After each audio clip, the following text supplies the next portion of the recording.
பகல்காமுடைய தாக்குதல் படு மோசமான தாக்குதல் நடந்தேறி இருக்கிறது.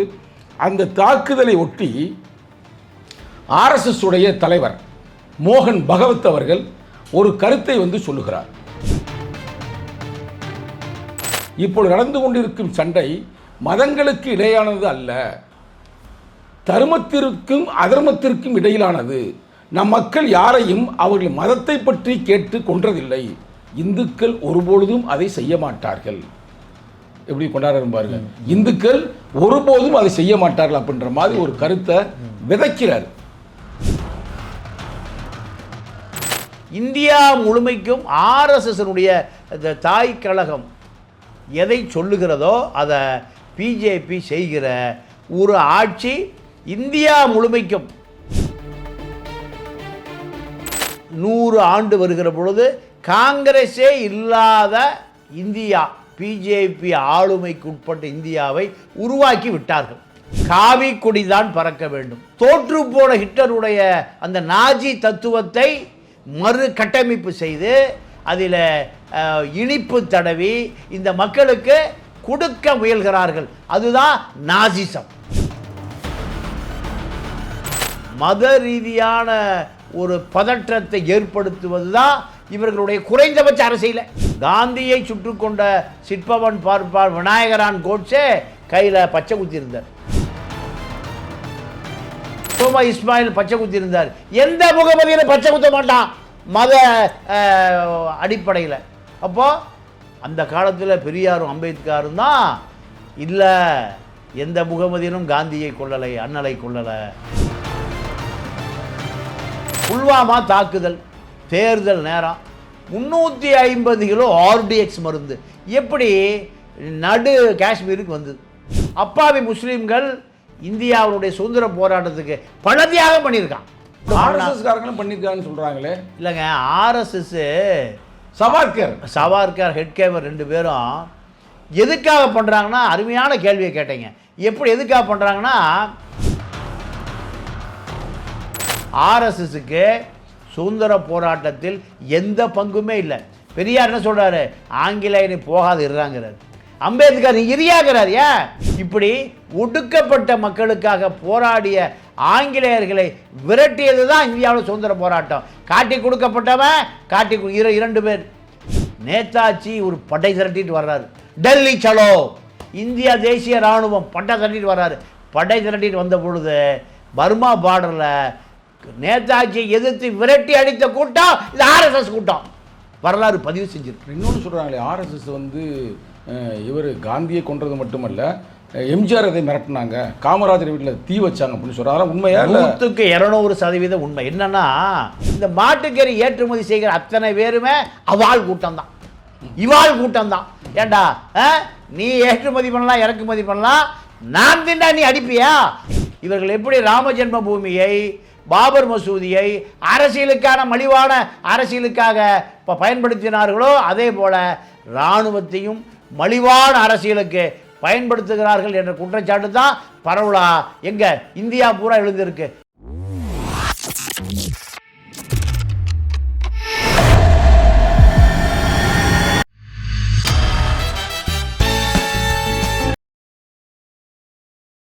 மூத்த பத்திரிகையாளர் ஐயா தமிழா பாண்டியன் அவர்களை அன்போடு வரவேற்கிறோம். ஐயா அவர்களுக்கு வணக்கம். நல்லா இருக்கீங்களா ஐயா? நல்லா இருக்கேன். இப்போ நம்ம பேசக்கூடிய இந்த பேச்சு, இப்போ நம்ம கலந்துரையாளர் செய்யக்கூடிய அந்த கருத்து பொதுமக்களுக்கு அவ்வளவாக நுட்பமாக அறிய முடியாது. அவ்வளோ ஒரு நுட்பமான கருத்தை அப்போ நான் உங்களை கேட்க போகிறேன். இதை பொதுமக்களுக்கு புரிகின்ற அந்த உங்களுக்குன்னு ஒரு சொல்லாடல் இருக்கும் பார்த்தீங்களா, இந்த மக்கள் மொழியில் நீங்கள் விளக்கம் கொடுத்தால் மிக சிறப்பாக இருக்கும். இது எப்படின்னா, வெறும் நம்ம கருத்து சொல்லவில்லை, ஒரு செய்தியை சொல்லவில்லை, மக்களை அரசியல்படுத்தக்கூடிய ஒரு அமர்வாகத்தான் இந்த அமர்வு அமர வேண்டும் என்று நாங்கள் விரும்புகிறோம். ஏனென்றால் இந்திய அரசியலமைப்பு சட்டமே இஸ்லாமியர்களாக இருக்கட்டும், கிறிஸ்துவர்களாக இருக்கட்டும், இந்துக்களாக இருக்கட்டும், பௌத்தர்களாக இருக்கட்டும், இல்லை யாராக இருந்தாலும் சரி ஒற்றுமையாக வாழ வேண்டும் அப்படின்னு இந்திய அரசியலமைப்பு சட்டமே சொல்லுது. லிபர்ட்டி, ஈக்குவாலிட்டி அண்ட் ஃப்ரெண்டர்னிட்டி, அதோடு சேர்ந்து ஜோசியல் ஜஸ்டிஸ் என்று சொல்லுகிறது. ஆனால் குறிப்பிட்ட காலமாக இதற்கு ஒரு குழப்பத்தை விளைவிக்கின்றது முறையில் சில நிகழ்வு நடைபெறுகிறது. அந்த முதல் நிகழ்வாக இப்போ நீங்கள் எல்லாம் கேள்விப்பட்டது பகல்காமுடைய தாக்குதல் படு மோசமான தாக்குதல் நடந்தேறி இருக்கிறது. அந்த தாக்குதலை ஒட்டி ஆர்எஸ்எஸ் உடைய தலைவர் மோகன் பகவத் அவர்கள் ஒரு கருத்தை சொல்லுகிறார். அந்த கருத்தை நான் சொல்லி அந்த கருத்திலிருந்து இந்த கருத்து பயிர்வை நான் ஆரம்பிக்க ஆசைப்படுகிறேன். என்ன சொல்கிறாருன்னா, இப்பொழுது நடந்து கொண்டிருக்கும் சண்டை மதங்களுக்கு இடையானது அல்ல, தர்மத்திற்கும் அதர்மத்திற்கும் இடையிலானது. நம் மக்கள் யாரையும் அவர்கள் மதத்தை பற்றி கேட்டு கொன்றதில்லை. இந்துக்கள் ஒருபொழுதும் அதை செய்ய மாட்டார்கள். எப்படி கொண்டாடுற பாருங்க, இந்துக்கள் ஒருபோதும் அதை செய்ய மாட்டார்கள் அப்படின்ற மாதிரி ஒரு கருத்தை விதைக்கிறார் மக்கள் மத்தியில்.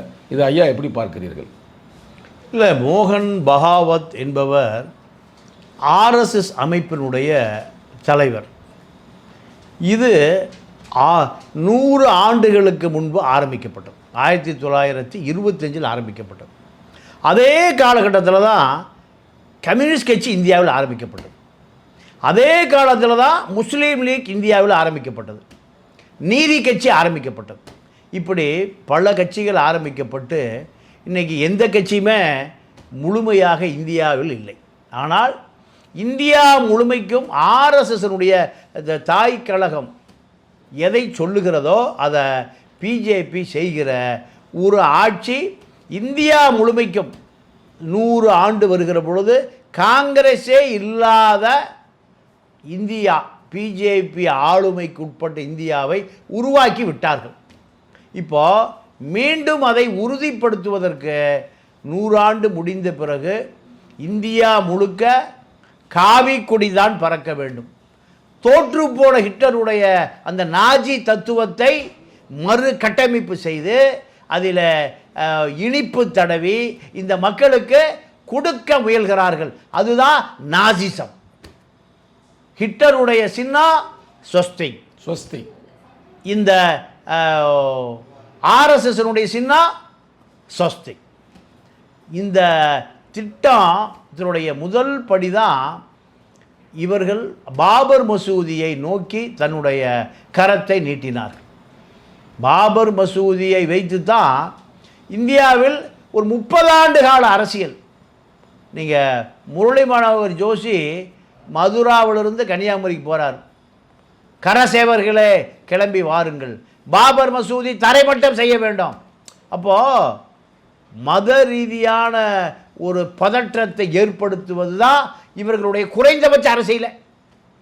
நீங்கள் உலகம் முழுக்க அரசியல் எப்படி இருக்குன்னா, கல்வி, அரசியல் விவாதம், வேலை வாய்ப்பு, அந்த மக்களுக்கான அடிப்படை சமூக கல்வி. ஆனால் இங்கே ராம ஜென்மபூமி, பாபர் மசூதி தான். இப்போ இதன் மூலம் ஆட்சிக்கு வந்த பிறகு இவர்கள் அதே பாணியில் தொடர ஆரம்பித்தார்கள். காந்தியை சுட்டு கொண்ட சிற்பவன் பார்ப்பார் விநாயகரான் கோட்சே கையில் பச்சை குத்தி இருந்தார்.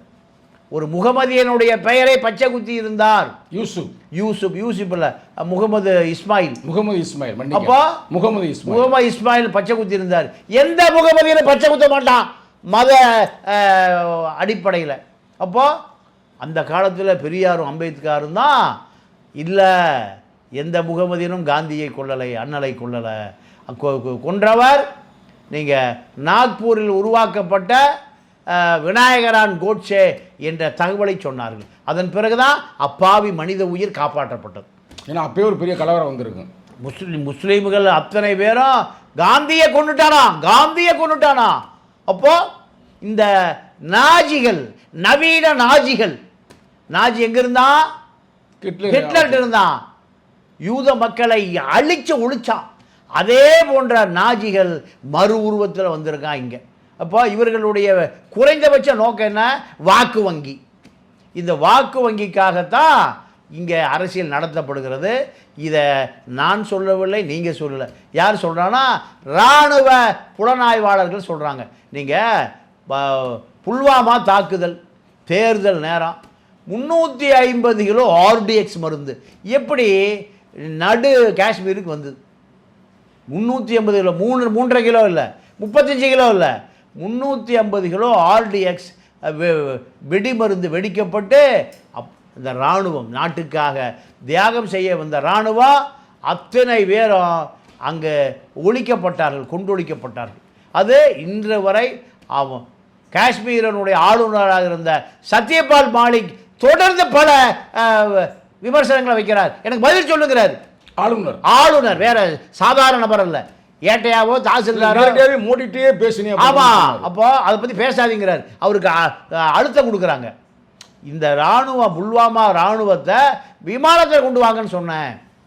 அவர்கள் ரோடு வழியாக கொண்டு வர வேண்டாம்னு சொன்னேன். நான் ஆபத்தான கட்டத்தில் இருக்குது இப்போ காஷ்மீர் நிலைமைன்னு சொன்னேன். ஆனால் அதை காதிலேயே வாங்காமல் கட்டாயப்படுத்தி சாலை வழியாக கொண்டு வந்து அவர்களை இழந்தோம். இன்றைக்கி எனக்கு பல சந்தேகங்கள் இருக்குன்னு சொல்லுகிற நபர் யார்? ஒரு ஆளுநர், ஒரு மாநில ஆளுநர். இப்போ அவர் அரசியலே காணோம். அப்போ ஆலையும் காணோம். இப்போ இது போன்ற பல விஷயங்களை அப்பாவி முஸ்லீம்கள் இந்தியாவுடைய சுதந்திர போராட்டத்துக்கு பல தியாகம் பண்ணியிருக்கான்.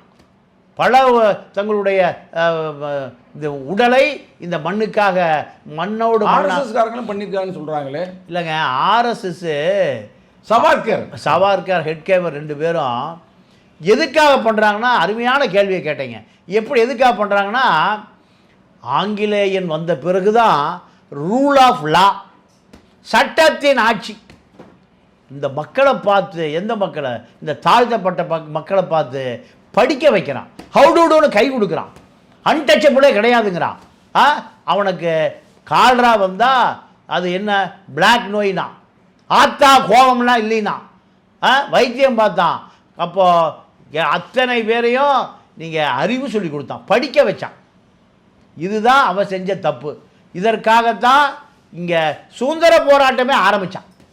சுதந்திர போராட்டம் என்பது ஒடுக்கப்பட்ட மக்களுக்கு கல்வி கொடுக்கிற ஆங்கிலேயரை விரட்டுவதற்கான போராட்டம் தான். நீங்கள் காந்தி சவுத் ஆப்பிரிக்காவிலிருந்து வந்து தலைமை தாங்குகிற வரை யாருமே இங்கே சுதந்திர போராட்டத்தை கையில் எடுக்காமல் பார்த்து கொண்டார்கள். ஏன்? காந்தி சவுத் ஆப்பிரிக்காவிலிருந்து வந்து இம்போர்ட் ஆகிறாரு. உலகத்தில் எந்த புரட்சியும் ஏற்றுமதியும் செய்வதில்லை, இறக்குமதியும் செய்வதில்லை, மண்ணிலிருந்தே உருவாவது. இந்திய மண்ணில் ஏன் உருவாகல? இந்து மதம் என்கின்ற படு பிற்போக்குவாத ஒரு வாதம். நீங்கள் அதில் தான் 1008 பிரிவு அடித்து கொண்டு இவன் சாவுக்குங்கிறான், ரசிக்கிறான். மொத்தம் சுதந்திரத்தில் அவங்க எதுவும் கலந்து கொள்ள ஆர்எஸ்எஸ் பிஜேபி இல்லை. இப்போ ஆர்எஸ்எஸ்க்கு சுதந்திர போராட்டத்தில் எந்த பங்குமே இல்லை. பெரியார் என்ன சொல்கிறாரு? ஆங்கிலேயனை போகாது இருறாங்கிறார். அம்பேத்கர் இரியாகிறார். ஏன்? என்னுடைய சமூக கட்டமைப்பை கல்வி கொடு, அவனுக்கு அறிவு கொடு, அவனுக்கு சமூக அந்தஸ்து கொடு. அவன் தான் வெள்ளைக்காரன் தான் போய் அன்டச்சபிள் ஆகல. ஹவு டு கையை கொடுத்து அவன் சொல்கிறான்.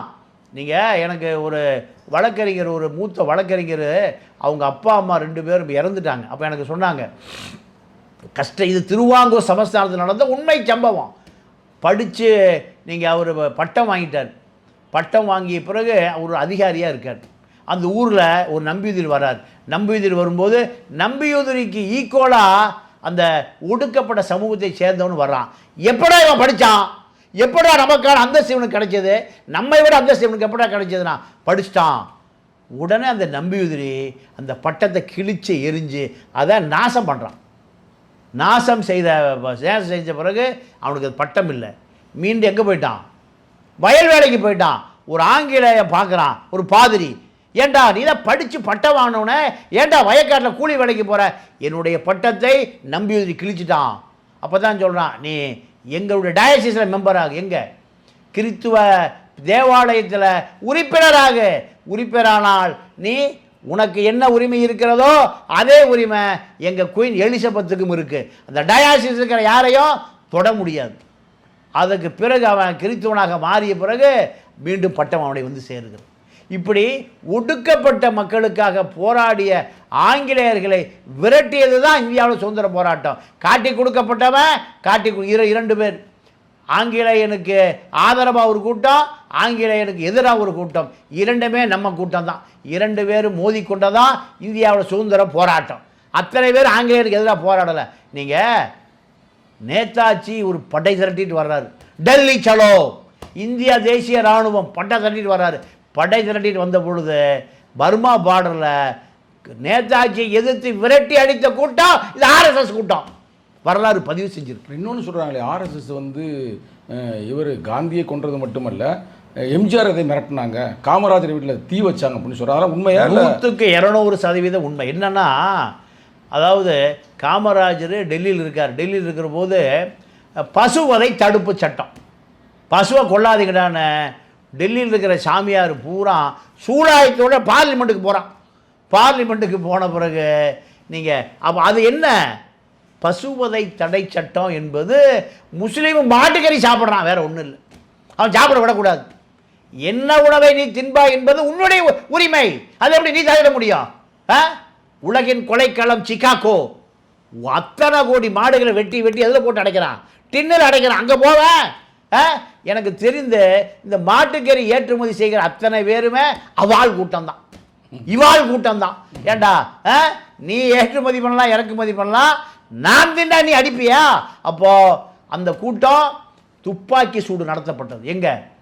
டெல்லி நாடாளுமன்றத்திற்கு முன்பு இந்த சங்கிகளை, சாமியார்களை, சூழாயுதவாதிகளை பாராளுமன்றத்துக்குள்ள பூந்து நாடாளுமன்ற உறுப்பினரை எதில் குத்த போறான்? சூழாயுதத்தில் குத்த போறான். அத்தனை பேரையும் அகோரிகளை, காட்டு முராண்டி பயிலுவில். அப்போ சுட்டு ஒரு 30-40 பாடி கிடக்கு. எங்க? நாடாளுமன்ற வளாகத்தில். இந்த உடனே அகில இந்திய காங்கிரஸ் கமிட்டி தலைவராக மரமேறி ஒரு சாணார் எப்படி இருக்கலாம்? அகில இந்திய காங்கிரஸ் கமிட்டியில் ஒரு மர ஏறி சக்கிலிய பள்ளம் வரைய வண்ணா நாகசுவர் இத்தனை பேரும் தொட்டால் தீட்டு, சாணார் பார்த்தாலே தீட்டு. சாமியோ சாமியோ ஊருக்குள்ள கூவிட்டே வரணும் இந்த பயலுவா. அப்போ இந்த காமராஜ் மீது அத்தனை பேருடைய கோபம் திரும்புது. அவ்வளவு சாமியாரும் சங்கிகளும் பகவரிகளும் எங்கே போகிறான்? காமராஜ் வீட்டில் போய் தீய வைக்கிறான். காமராஜ் அன்றாவரோட பின்னாடி எட்டி குச்சி தப்பி ஓடுறாரு அந்த காலத்தில். இல்லைன்னா காமராஜருடைய பிடி சாம்பல் தான் மிஞ்சி இருக்கும். அப்போ இந்த பயலுவா மிக கொடூரமான ஆட்கள். இப்போ நம்ம பகல்காம் பள்ளத்தாக்கே வந்துடுவோம். இப்போ இந்த பள்ளத்தாக்கில் நடந்த சில சந்தேகங்களை யார் எழுப்புறான்னா, அஸ்ஸாமை சேர்ந்த ஒரு சட்டமன்ற உறுப்பினர், சாதாரண நபர் அல்ல. அவர் போய் ஜெயிலில் ஓட்டானுவா. என்ன கேட்குறாரு? 1000 பேர் கூடக்கூடிய அந்த பகல்காம் பள்ளத்தாக்கு குழுமையில் ஏன் இராணுவம் இல்லை? 1 மணி நேரம் நீ சொல்கிறீங்கள, பேண்டை ஊத்தார், சட்டையை ஊத்தார், டவுசரை ஊத்தார், லுங்கியை ஊத்தார் சொன்ன, 1 மணி நேரமாக இராணுவம் கட்டுப்பாட்டில் ஏன் இல்லை? ட்ரெயின் ஏன் இல்லை? அது பாதுகாக்கணும் இல்லையா? 1000 பேர் என்பது உனக்கு சாதாரணமா? இப்போ மத்திய அரசு என்ன சொல்லுது? அது உமர் அப்துல்லாவுடைய வேலை, மாநில அரசுடைய வேலையா? ஏண்டா 7 பேருக்கு ஒரு இராணுவத்தை குவித்து வைத்திருக்கிற இடம் தான் எங்க? காஷ்மீர். அந்த காஷ்மீரில் ஏன் அந்த மக்களை பகல்காம் பள்ளத்தாக்கில் 1000 பேரை ஏன் பாதுகாக்க தவறியதுடைய விளைவு என்ன? 1 மணி நேரம் அவன் வேலையெல்லாம் காமிச்சிருக்கான். தீவிரவாதி, மன்னிக்க முடியாத குற்றவாளி. பாகிஸ்தான் பார்டரும் பகல்காம் பள்ளத்தாக்கு 1080 கிலோமீட்டர். 1080 கிலோமீட்டரில் ஆயுதங்களோடு அவன் பயணம் செய்ய விடுறேன்னா நீ எதுக்கு 7 பேருக்கு ஒரு இராணுவத்தை போட்டு வச்சுருக்க? இப்படி பல சந்தேகங்களை எழுப்பியவர் அந்த அஸ்ஸாம் சட்டமன்ற உறுப்பினர் எங்கே இருக்கார்? ஜெயிலில் இருக்கார். அப்போ மோடி உடனடியாக வர்றாரு. வந்து விமான நிலையத்திலே ஆலோசனை முடித்துட்டு எங்கே போயிட்டார்? நேராக பீகார் போயிட்டார். நிதிஷ்குமார்கிட்ட சிரித்து பேசி சந்தோஷமாக இருக்கட்டும். ஆனால் இதற்கு பின்னால் பல மர்ம முடிச்சுக்கள் அவிழ்க்க வேண்டியிருக்கு. அஜித் தோவல் பாகிஸ்தானில் பள்ளிவாசலில் தொழுதுட்டு முஸ்லீமாக மாறி உளவு வேலை பார்த்த மாபெரும் யமகாதகன் அஜித் தோவல். இந்தியாவுக்கு எதிராக கனடாவில் காலிஸ்தான் தீவிரவாதியை அங்கேயே போட்டு தள்ளணும். எங்கே? கனடாவிலேயே. கனடாவும் இந்தியாவும் சண்டையாக கிடக்கு. பிரிட்டனில் இந்தியாவுக்கு எதிராக உருவான தனிநாடு கோரிக்கை பஞ்சாபியை போட்டு தள்ளணும். அமெரிக்காவில் போட்டு தள்ளணும்.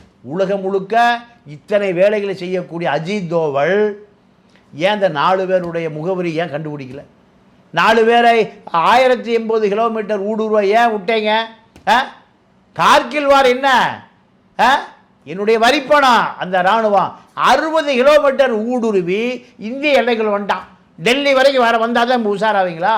மாடு மேய்க்கிற சிறுவர்கள் சொல்கிறான் 60 கிலோமீட்டர் ஊடுருவி பங்கர் போட்டு, எங்கே? காங்கிரீட் பங்கர் போட்டு இந்தியாவை நோக்கி அத்தனை ஏவுகணைகளும் துப்பாக்கி ரவைகளும் இந்திய எல்லைக்குள்ளே 60 கிலோமீட்டரை விரட்டி அடிப்பதற்கு பெரும் போராட்டம். விரட்டி அடிக்கவே முடியல. அமெரிக்கா அந்த கார்கில் வாருடைய யுத்தத்தை தலைமை தாங்கினவன் தான் பர்வீஸ் முஷரப். முஷரப்பு ஒரு மிலிட்ரி கமாண்டோ. அந்த கமாண்டோ தான் 60 மைல் ஊடுருவி பங்கரை அடித்து இந்தியாவுக்கு சிம்ம சொப்பனமாக விளங்கியவன் பர்வீஸ் முஷரப். அந்த பர்வீஸ் முஷரப்பை அமெரிக்கா தலையிட்டு பின்வாங்க சொல்லுச்சு. இந்தியா அவ்வளவு பலவீனம். எங்கே நீங்கள் அந்த நேரத்தில் ஜார்ஜ் பெர்னாண்டஸ் தான் டிஃபென்ஸ் மினிஸ்டர். அப்போ சொன்னாங்க, பாகிஸ்தான் இராணுவம் குளிரை தாங்கக்கூடிய 3 அடுக்கு பாதுகாப்பு உடைய போட்டிருக்கான். நம்ம பய போகிறான் பழைய கிழிஞ்சு போன. அப்போ நீங்கள் யார் தேசபக்தி? உங்களுடைய தேசபக்தி எங்கே? பிஜேபி ஆர்எஸ்எஸ்னுடைய தேசபக்தி எங்கே? அங்கே எத்தனை இராணுவ வீரரை கொண்டொழிக்கப்பட்டான். அப்போ உங்களுக்கு வாக்கு வங்கிக்காக மகாராஷ்டிரா பஞ்சாப் தேர்தலுக்காக அந்த நேரத்தில் இது போன்ற செயல் செய்யப்பட்டதாக பல அறிவுஜீவிகள் இராணுவ ஓய்வு பெற்ற பஞ்சாப் மேஜர் ஜெனரல் இன்னொரு கருத்து நீ சொல்கிற நேரத்தில் அதையும் நான் சொல்ல விரும்புகிறேன்.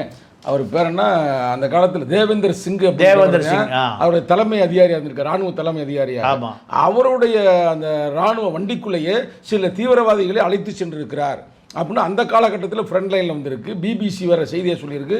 அதுக்கு இது வரைக்கும் பதில் கிடைக்கவே இல்லையே. அதை பற்றி நினைக்கிறீங்க? இல்லை, இப்போ அதாவது பல மர்ம முடிச்சுக்கள் பிஜேபிட்டு இருக்குது, பிஜேபி அமைச்சர்கள்ட்ட இருக்குது. இப்போ நீங்கள் இன்று வரை புல்வாமா தாக்குதலுக்கு முழு விசாரணை கமிஷன் அமைக்கப்படவில்லை.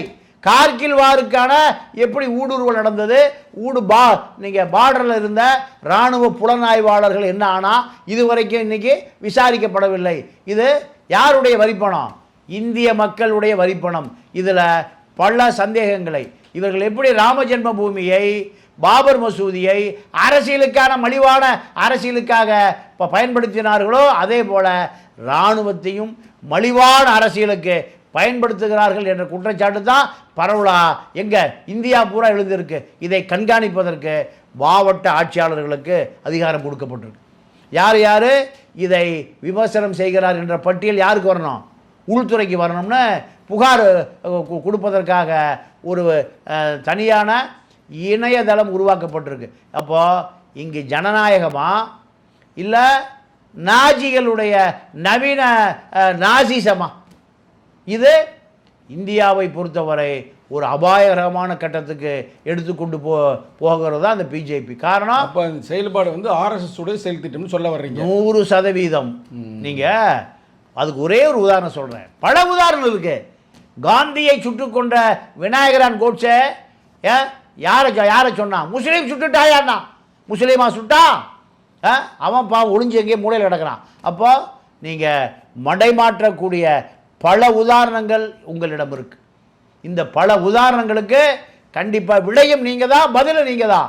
இப்போ அதே போல தான் இந்த பகல்காம் பள்ளத்தாக்கு, அருமையான குளுமையான பள்ளத்தாக்கு, பல உயிர்கள் போனதுக்கு கடுமையான விசாரணை கமிஷன், நீங்கள் அனைத்து கட்சி நாடாளுமன்ற உறுப்பினர்களோடு கூடிய ஒரு விசாரணை கமிஷன் அமைக்கணும்.